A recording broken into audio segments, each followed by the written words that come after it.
જે નર્મદા કેનાલના કારણે રાજ્યના સરહદી વાવ થરાદ જિલ્લાના કેનાલો સમૃદ્ધ થયા હતા તે જ હવે તેમના માટે મુશ્કેલી લઈને આવ્યા છે। ધરણીધર તાલુકાના આંછુવા ગામમાંથી પસાર થતી રાણેછા ડિસ્ટ્રીબ્યુટરી કેનાલના કારણે ખેડૂતોને મુશ્કેલીમાં મુકાવું પડ્યું છે। કેનાલની યોગ્ય જાળવણી અને સાફ સફાઈ થતી નથી અને તેમાં પાણી છોડવામાં આવે છે, જેથી કેનાલમાં વારંવાર ગાબડા પડી રહ્યા છે, જેથી ખેતરમાં પાણી ભરાઈ જતા પાકને નુકસાન થઈ રહ્યું છે। કેનાલ તળિયેથી તૂટી ગઈ હોવા છતાં તેમાં પાણી છોડાઈ રહ્યું છે, જેથી ખેડૂતોના ખેતરોમાં સતત ભેજ આવતા પાક ખરાબ થઈ રહ્યો છે।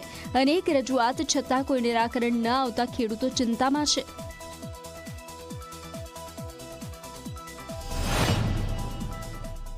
ભલે હોય કોઈ કંત્રાટી સાફ કરવા આવતા નથી। અમે અમારા ખેતરના આજુબાજુ કોઈ અમારું કોઈ ઝાડખું બીજું નડતું હોય તો હાથે કાપીને હમું કરો છો, બરોબર।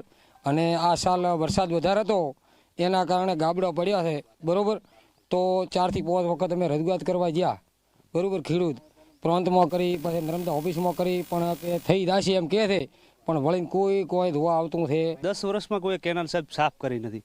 અહીંયા આવે પણ ઉપરથી સાઈડમાંથી કાપીને કટિંગ કરીને જતા રહે છે।